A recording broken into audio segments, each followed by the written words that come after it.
What is up, Frag fam? Corbin here again from Northwest Scent. So today we are going to be doing, it's actually a video topic that I've been toying with ever since I started the channel. Before I even made my first video, I wrote down a bunch of video ideas and this was one of them. Finally decided to go through with it because I do have a pretty solid lineup here for this topic. And the topic is 10 different fragrance categories and then a very good exemplary fragrance for that category. So aquatic fragrances, leather fragrances, stuff like that. You know, all these different categories we have within fragrances. And I have picks for each category that I'm not saying it's the best out there, but I think they are really solid picks for each of them. So if you guys are interested to see my picks for these 10 different fragrance genres, please stick around. But first, let's roll that intro.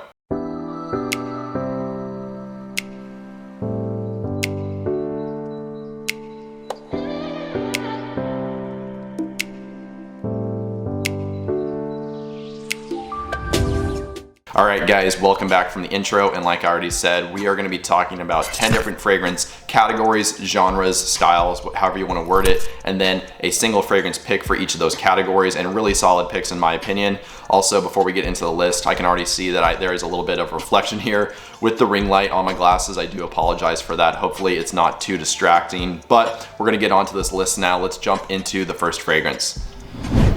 And so starting the list off here at the number 10 spot, although there is no rank to this list by any means, we are going to be talking about arguably my favorite genre in fragrance, which is the aromatic fougere, aka, and I would say more colloquially known as barbershop fragrances. So the one I have picked here, very exemplary. This is a nice kind of shaving foam style of barbershop. There is a little bit of kind of like a green tinge to this. It is quite spicy as well, but this is coming from the house of Maison Martin Margiela. This is from the replica line and it is at the Barbers. You know, like I said for this list, I'm trying to put fragrances that I think really do epitomize these certain categories or styles in fragrance. This one is no exception. This is like, if there was a baseline for a barbershop fragrance or a fougere, I would definitely probably put this in the running for that. So this one is an excellent clean shaving foam fragrance. It is very soapy, creamy. There is kind of a green side to it. It is quite spicy. You do get lavender in here. You get oak moss. I think you get a little citruses. There is tonka bean in here as well. So it is a very small amount of sweet as well, but it is quite spicy. Just like I said, very just baseline. There's nothing super like standout. This isn't doing anything new, like recreating the wheel as far as this genre goes, but the quality here is really high and it does smell fantastic. So this is my pick for the aromatic fougere fragrance within this video. So again, from the house of Maison Martin Margiela, from the replica line, this is at the Barbers. Okay, so we are moving on to the next category, and I am kind of trying to put similar categories next to each other, although that's not going to happen for the entire video. This one is the citrus aromatic, which similar to the like barbershop fragrances, the aromatic fougeres, these generally do have kind of an older school feel to them as well, so they may not cater to the younger crowd. Personally, I do really enjoy these quite a bit, just like fougeres, and the one we are about to talk about is one of my favorites, not just within this category, but just on the designer side in general from my collection. So this is coming from the house of Christian Dior. This is Eau Sauvage Parfum in the 2017 formulation.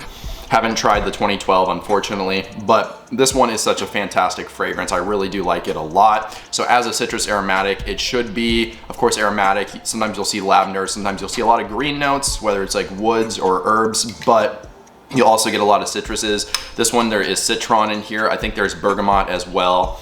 You do get some elemi resin, and then there's a little bit of vetiver. So it is very citrusy, almost piney from the top. Kind of has like a balsamic feel in a way, or sometimes I equate it to licorice. There's kind of a licoricey tinge to this.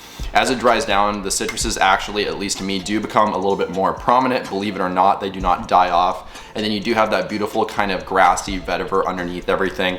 Not a super heavy vetiver forward fragrance, but I think it's really good in the supportive role that it's in.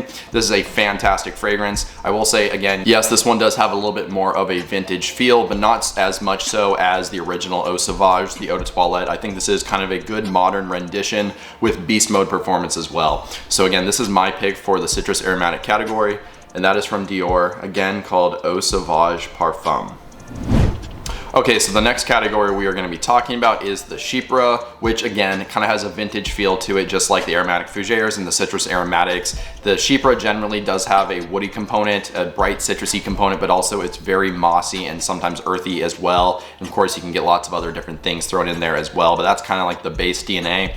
The one I'm going to be picking for this spot, I actually do not have a full bottle currently. I did have the travel atomizer from the brand, which I did sell off because I do have a full bottle on the way, so I don't have anything to show you, but I will put a picture on screen right here. So we are talking about Raja Parfum's Oligarch. So this is an excellent modern rendition of the Chypre to my nose. There's nothing old school smelling about this one, but it does meet the classification. This fragrance is quite bright and citrusy, actually very citrusy. It is a little bit aromatic. There's lavender in there. You do get a nice woody component. You get some cedar in here, and I think there's birch. And then of course you get a nice mossy presence in the base. This is just an excellent fragrance. It does kind of have a sharp bite to it in a way. There is some juniper berries, which typically do bring kind of this like sharp astringent vibe to the fragrance, but I don't find it off-putting. This fragrance is a little bit similar to Elysium. If you guys have tried that, I would say from the house, that's probably the closest fragrance that it is to, but it is not a super close similarity by any means. This one is a lot sweeter. I think it is almost as bright. Elysium's probably a little bit fresher, but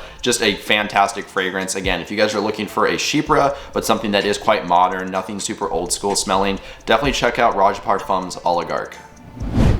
Okay, so moving on to the next category, we are on to the spicy Orientals. Now, this is a category of fragrance that has a ton of spices in it. Usually there's maybe some amber thrown in there or some kind of sweet spice as well. So they do have a sweet side, maybe a little bit vanillic, but very, very spicy. The one that I'm picking, I can't think of a better representative for this category. This is coming from Andy Tower. This is L'air du Desert Moroccan, known as LDDM.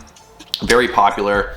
For a good reason. Man, this is so good. Very just like transportive. This really does take you to somewhere hot, very dry, to the desert, of course, and it is quite spicy. You get coriander in here, there's cumin, you get some lavender, and then there's amber as well. So this is, I would say, almost as sweet as it is spicy, but I think the spices are definitely a little bit more in the forefront. The lavender there is very much in a supportive role, makes it just, again, a little bit aromatic. There's nothing soapy or fresh with this fragrance at all. Very dark, perfect for like the winter. Very loud as well. This is not something you're going to want to spray on super heavy. A couple of sprays of this stuff is going to last you a long time. It's going to be screaming off your skin. But like I said, super spicy, very kind of Eastern smelling. This is like a spice market with some sweetness thrown in.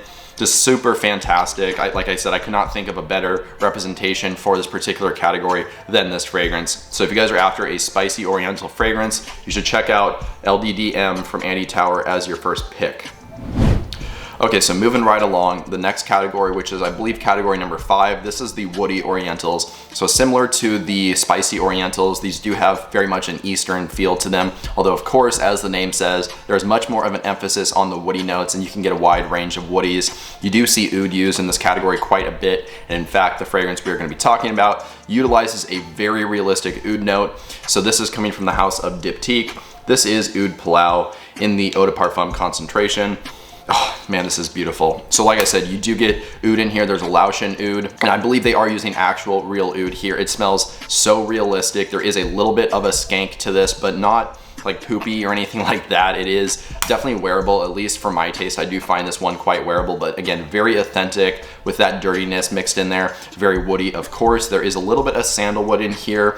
So yeah, just such a great fragrance. There is rose as well. It is kind of a darker, slightly more powdery rose, not so much on that like jammy side, which this is the type of rose that I really dig. There is actually a nice presence of sweetness in here as well, coming from some tobacco leaf, and then there's a little bit of rum in there aiding in that sweetness as well. Man, this is just a beautiful, beautiful fragrance. Again, if you want something from this category and you want an authentic oud note, definitely check this one out. This is one of the best that I've tried. So again, for the woody Oriental category from the house of Diptyque, this is Oud Palau. Okay, so the next category we are going to be talking about is just the woody fragrances. So these are ones that are mostly dominated by woods. Sometimes you get some herbal components thrown in there, maybe a little bit of vetiver, maybe some citruses. This fragrance is honestly, from my collection, I would say top 2 best, just straight up woody fragrances that I have. If you want to smell like you're out in the forest, you want to smell like fresh cut trees, whatever, this is the fragrance that I'm recommending to you guys. So this is coming from the house of Comme des Garçons. I know it looks kind of dark there. This is Wonderwood. Oh man, yeah, you guys can't really see that, but Such a fantastic fragrance. This has basically any woody note you can think of. There is cedar in here, sandalwood, cypress, there's guaiac wood, there is vetiver in here as well. You get some oud as well, believe it or not. There is some spices thrown in here as well, which spices and woods go together amazingly. And there even is a little bit of bergamot that you get at the top. So it is a little bit zesty when you first spray it on, although that doesn't really last. As it dries down, the woods really do take over with the spices kind of in the background, providing a supportive role.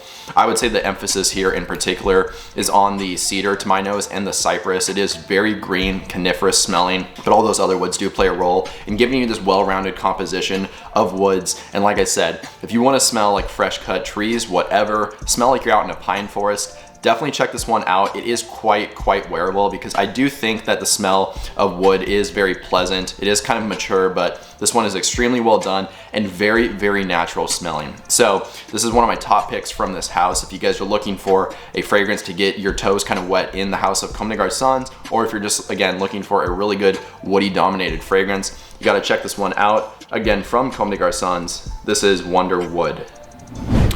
Okay, so the next category we are going to be jumping into is the Gourmands, which if you look up fragrances in particular, like on Perfumo or Fragrantica, or even if you go to like a fragrance house's website, they're never going to say classification Gourmand, or usually it's going to fall into something else, but this is definitely a popular genre. It is very much a well-known phrase. Usually when you hear the word gourmand and you're a fragrance connoisseur, you know what that means. So I'm using this as a classification. This is one of the best gourmands that I've ever tried, which I've said this before, gourmands I'm not a huge fan of, but this is one of the best. I absolutely love this fragrance. So this is coming from the house of Xerjoff. In the CMRRA collection, this is Italica. And oh my gosh, this is so beautiful, so realistic. You get a nice kind of creamy milk accord in here coming from some almonds. You do get some fruits as well. There's toffee in here, there's sandalwood.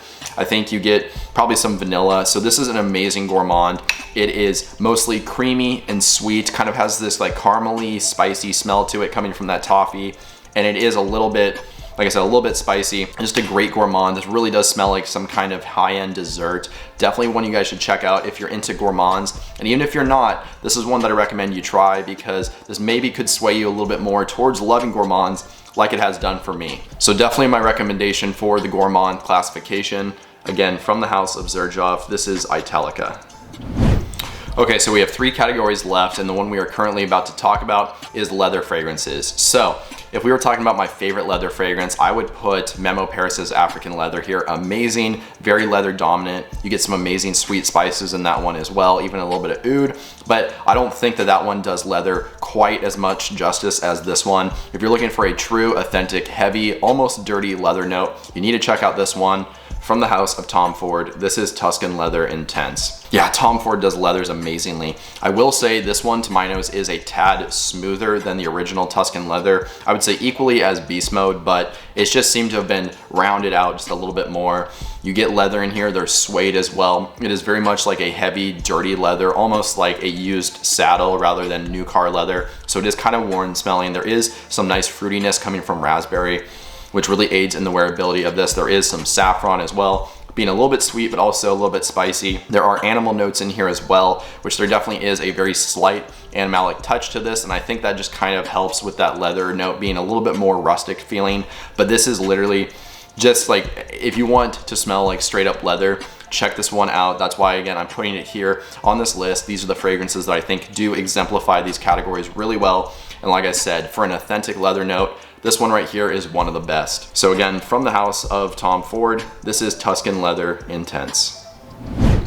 Okay, so the second to last category we are going to be talking about are the aquatic fragrances. So in particular on the designer side, even on like the cheapy side of fragrances, you do see a lot of these like citrusy aquatic fragrances that utilize C notes, they use sea salt, whatever, they have citruses, some musks. Now, those are pretty good, but if you're looking for a very high quality and I would say genuine aquatic fragrance, definitely check out this one. Coming from one of the houses that does fresh fragrances the best, this is from the house of Creed. We are talking about Arolfa. Yeah, if you guys are looking for an authentic aquatic fragrance, something that smells very oceanic, ozonic, and fresh, salty, whatever, definitely check this one out. There are no C notes listed, but as a niche house, I don't think they would be saying that they're using a C note, because of course that is made up. They are making a C note accord here utilizing these notes. You do get bergamot, lime, there's melon in here. There are some herbal notes, some green notes. There is a little bit of musk as well, or actually a decent amount, and a lot of ambergris. So the ambergris, to my nose, not animalic at all, is very much on that fresh, watery, salty side. And I believe that's a pretty big reason on why you get such a strong aquatic presence in this fragrance. You really can imagine being on the ocean, whether you're on a boat, or maybe you're on the shoreline, you're getting that fresh, watery smell, cold, salty, very fresh, brisk. That's what this fragrance is. Super mass appealing in my opinion, very clean. There's nothing like offensive with this fragrance. So definitely check this one out from Creed. Quite underrated. I know Millésime Impérial seems to get more of the talk, but I think this one is more authentically aquatic. So again, check this one out from Creed if you guys have not been able to. Again, this is called Arolfa. Okay, so we are finally on to the last category, and this category is going to be boozy fragrances, which, again, similar to Gourmands and even some other categories we talked about, you're not going to see a fragrance classified as a boozy fragrance. If you go onto the perfume's website, or if you go to Fragrantica or somewhere, they're usually going to call it something else. But boozy fragrances are very popular nowadays. It seems to kind of be like a newer trend. If you're looking for one of the best that has a very strong alcoholic note, you should definitely look no further than this one. Coming from the house of Nasomato, this is Baronda. And in particular, this one is utilizing the note of whiskey. There's also some woody notes in here. There is ambrette, also known as musk mallow, and some rose with a little bit of ambroxan as well. So this one mostly is that whiskey. When I first smelled this, I really thought I was smelling a bottle of whiskey. That's how authentic it is. It is there. It has that kind of dry aged like oak barrel smell to it, a little bit sharp. There is kind of a sweetness to this in a way, which I believe that is probably coming from the rose here. And actually thinking about it, if you guys have ever had an old fashioned, this is very evocative of that, you know, whiskey dominant with a little bit of freshness because there is ice in there, kind of adding that like icy aqueous nature. In this case, that's probably coming from the musk or the ambroxan. And then the rose in here, I think, is a touch jammy, giving you a very small like sliver of sweetness. So such a fantastic fragrance. Again, you have to like whiskey to like this one, but if you do and you're looking for something that smells extremely alcoholic, definitely check this one out. This is my absolute best pick for a boozy dominated fragrance, in particular with a whiskey note. So again, this is Nasomato Baronda. Well, there you guys go. That was 10 fragrance categories and a very solid pick for each of them. I hope you guys enjoyed this video. If you did, I would really appreciate dropping a like just to show your support. And then that way more people can see my videos on YouTube. Additionally, if you want to write a comment, maybe just letting me know your thoughts, as well as some new video ideas or topics, that would be great too. And since you're down there doing all that stuff, if you've not already, if you could hit the subscribe button and then the bell notification, that would be amazing. That way you stay up to date on new videos whenever they get released going forward. But with all that out of the way, that's all I really have for you guys today. So I hope you have a good one. Stay healthy, stay wealthy, and smell great.